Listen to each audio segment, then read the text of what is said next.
What's up? It's Tom. Thanks for being here. So we have learned the fate of Twins front office head Derek Falvey and manager Rocco Baldelli. Despite an embarrassing collapse, both of these leaders of the Twins will be back in 2025. I'm going to give some more of my thoughts on what I would have done, and then we're going to talk a lot about tons of interesting and some alarming quotes that have come out since kind of in the wake of the season ending. I'm not surprised by this. Even though, again, in my last video, I said, basically everything's on the table, and I kind of want to wrap that up with, being able to have some more time to think about things, and not to say that I've been able to approach it from a completely level-headed perspective, but having more time to sit with it. I came to the decision prior to this news coming out that I actually would have fired Rocco Baldelli if it was my decision. And that's not something I've ever said. Prior, there have been times where I've said, after the 2022 season, I said these guys need to win a playoff game or else they're gone, and they did that. So back on board. Maybe it seems quick to jump back off board again so fast, but this team underperformed. This team lacked preparation. This team lacked urgency.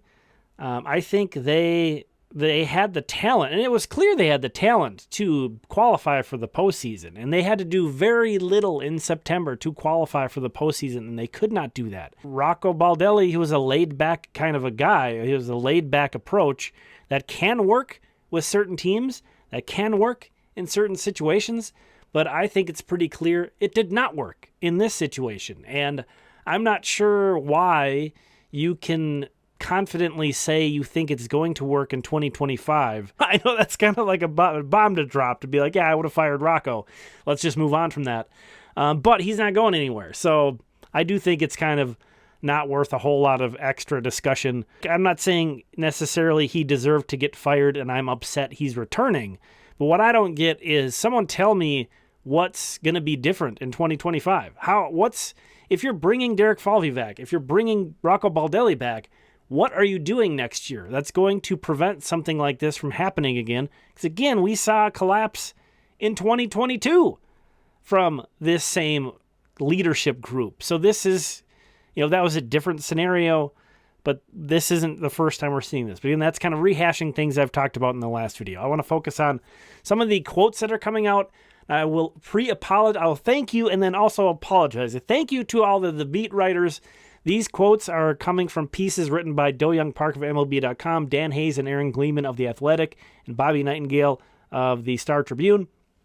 Thank you for your hard work. I apologize for not accrediting these each to you individually as we go through them. I got disorganized. I'll just be honest there, so I'm just going to do one lump. I think we're really fortunate as Twins fans to have such more than just these four. We have a great group of beat writers. Aaron Gleeman in particular, if you're someone who's really mad at the Pohlads, man, Gleeman's been crushing it with actual questions to Joe Pohlad, trying to get some answers out of him and some writing that really, I think, a lot of Twins fans will identify with. So the thing is that it's not like Joe Pohlad or Derek Falvey are just oh, shucks. They are both, we see here, Joe Pohlad calls it embarrassing, angering. We see, credit to Derek Falvey. He says in that quote, I take personal accountability for the hardest stretch of my career. We let ourselves down. So it's not as if they are just sort of okay with what happened, which is sort of another confusing element to this, actually. It's like, okay, so you are also angry. How are we going to fix this? What's going to change going forward? So sort of my first reaction is, okay, so you're saying Derek Falvey, the main architect of the roster, okay, wasn't his fault, so he's staying. Okay. So we'll strike that off the list. Moving on to Rocco Baldelli, okay, the manager, the guy in charge of these players. Oh, okay, wait, no, not him either. Okay, strike him off the list. So then what are we saying here? And sort of, I think most people's next conclusion is, so is payroll, right? Right? And Joe Pohlad, in this quote, almost sort of accepts that there was a role there. He says, everybody owns this a little bit, and I played a role in that. Joe Pohlad acknowledges. So he at least acknowledges that he's in a role in this, but then, I have a business to run, and it comes with tough decisions, and that's what I had to do. Now, He says, I wouldn't make any other decision because that's the position we were in. On the one hand, and this is true of Joe Pohlad in general, I do appreciate his honesty, but oh my gosh, is this just a train wreck of a thing to say to Twins fans right now? It's very hard to hear right now. So he's saying, no, I wouldn't change it. And then he also says there are always some restrictions. This is the quote here above me. But I thought, and I know that, there was an agreement that they had everything they needed. He's insinuating the front office had everything they needed in terms of payroll. Throughout the 3 quarters of the season, we were in position. So I don't think that this is a resource conversation right now. That's a little hard to argue with, in my opinion. More money definitely would have helped. Don't get me wrong. But I see some of the point there. And then the bigger quote next to me is from Derek Falvey.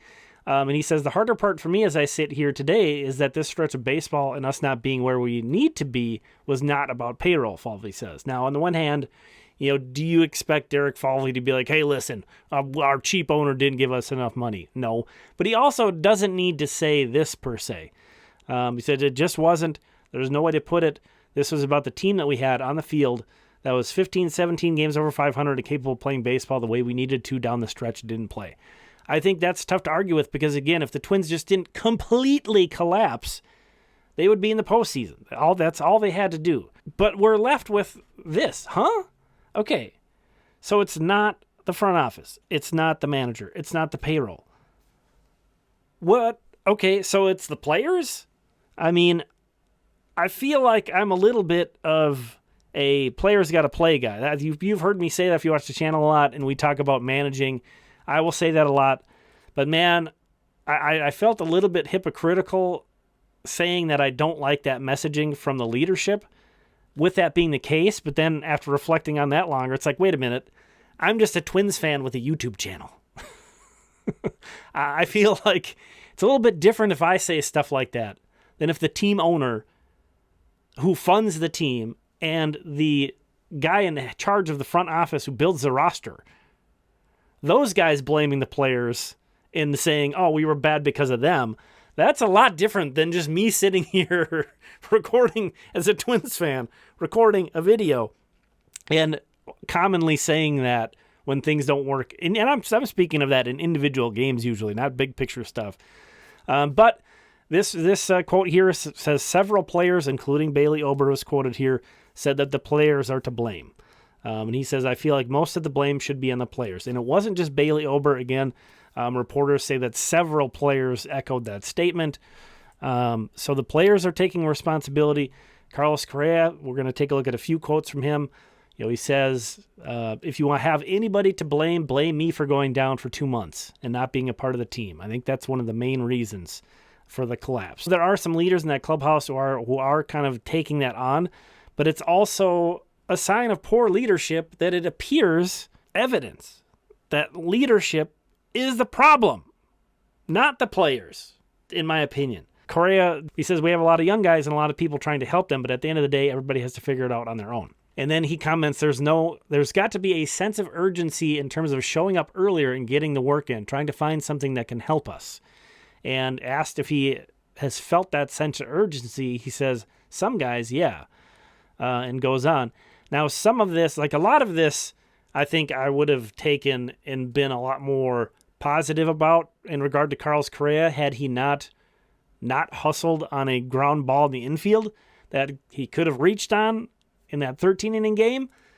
For him, and he's been a pretty vocal leader a lot of times, and he, from the outside looking in, again, it seems like he's a great asset in that regard of being a team leader in the clubhouse.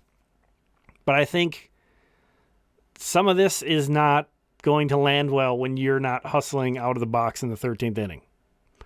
Whether or not you find a big issue with that, that's up to your own. But I think when you're saying stuff like this, you kind of got to back it up.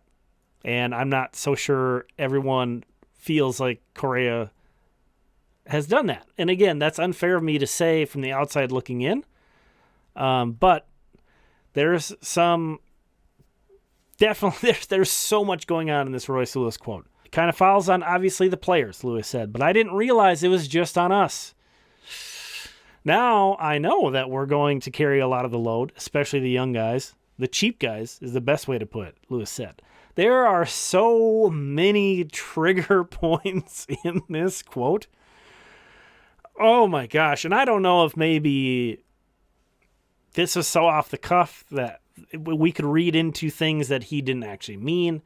But this isn't going to reflect well on a lot of different levels. I think there's going to be teammates that really take offense to Royce Lewis counting himself as one of the cheap guys because, yes, he's early in his career, so he's making around the minimum, but this is a guy who had a $6 million signing bonus when he was drafted or whatever. Royce Lewis has made more money in this game than a lot of guys who are well into their career. A lot of guys who've been around a while have not sniffed the kind of money Royce Lewis got when he was 18 years old. So I get that his salary right now is cheap, so he's sort of cheap in terms of the payroll number that he brings.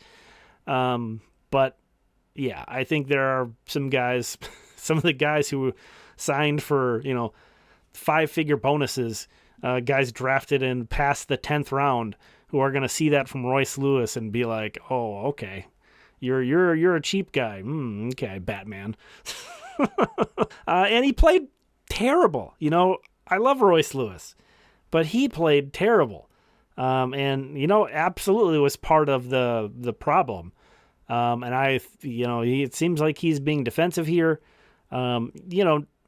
It's tough. It's tough to stick a microphone in somebody's face when they've struggled for months and months and gone through this awful collapse. Maybe this will be a learning experience for him, but man, does this not reflect well. I do think it doesn't reflect well on Royce Lewis, but I also think it doesn't reflect well on everything that's going on, because this might be him being a leader, speaking out on behalf of some of the other young players and saying, hey, I didn't realize it was our job to save the team and that we're the ones getting the fingers pointed at now. I didn't know, on a team that has, a $30 million man and a bunch of other veterans making some money. I didn't know it was on us. So I can't understand if that's where he's coming from. But if that's where he's coming from, there's bigger problems than Royce Lewis saying something stupid. That's a sign that there's, some rotting going on at the core of this team. So, at the end of the day, again, if it's not payroll, if it's not the front office, if it's not the manager, if it's on the players, how is that going to get fixed? That's what I want to know next. Okay. Add payroll? Well, that seems highly unlikely. That would be the easiest thing. How are we going to fix the roster? Spend more money. Do you think that's going to happen? Early reporting is that the Twins don't expect the payroll to slide any further. So they expect the payroll to be the same next year. But there are several guys who are going to be making a lot more money. Chief among them, Pablo Lopez, but some of the other guys are getting raises as well. Even if you're staying at this payroll level from 2024, you still have to find ways to fit that money in. How are you going to do that? Trades? One of two things can happen. You can cut payroll in a trade. If you're not going to, again, we'll eliminate add payroll, assuming that's not an option. So you can either cut payroll and just get rid of a salary, mainly to open up some space. And maybe that is something I hinted at that in my last video. Maybe it is time to shake up the veteran core of this team again, like they did the year they traded Josh Donaldson, and try something different. Now, maybe, and then also if you can get a team to eat salary, you have that salary. Now, all of a sudden, you did create some space to spend on new players, but you have to replace that guy you traded. So it's kind of tough. And then there was the trades that we've seen them do a ton of times where it's like, you look at it and you say, did they get a lot better? No. Did they get a lot worse? No, they just got different. I think I've said that a dozen times at trades that they've made over, or just even off seasons over the years, where they're just changing things, and it doesn't really feel like they're necessarily getting a lot better or a lot worse. They just sort of mix things up. You could try that again, but you've tried that. I feel like they've tried that many, many times before, and they can't get it right. So it's like, this is where I'm at. If you want to bring back Derek Falvey, fine. I'm cool with that. I wouldn't have fired Derek Falvey. I'll be honest there. That was in my line of thinking. I think he's the guy who has the best and most excuses for what happened. But he's also the furthest removed from the field. So I feel like that's kind of unfair in some ways, but I do feel like the talent was there. But then it's like, okay, if your front office did a good job, how is it that your manager is still around? At some point, you got to give me something to go with. If you're not going to change the front office, the head of the front office, if you're not going to change the manager, and we can't expect payroll to increase, what are we doing in 2025? How is this getting better? And yes, there are things beyond just Falvey and Rocco. Maybe Thad Levine's gone, Falvey's right-hand man. Maybe there's more that happens below Falvey in the front office. Maybe David Popkins or Pete Mackey or both are gone. And there's a lot of the coaching staff or Jace Tingler. Maybe a lot of the coaching staff under Rocco Baldelli is going to change. I don't know. That's possible. Maybe that would change things. I don't know. It's just very frustrating to have experienced what we experienced and then not really feel at this moment that anything's going to change. But as we sit here, on September 30th, still reeling from an embarrassing collapse, I feel like there's nothing offered to be optimistic about. Give us something. Give us something. Please, that is my hope and my request for this offseason to the Twins. Give us something. How is this going to get fixed? How is 2025 going to be better? Tell us. Show us. How?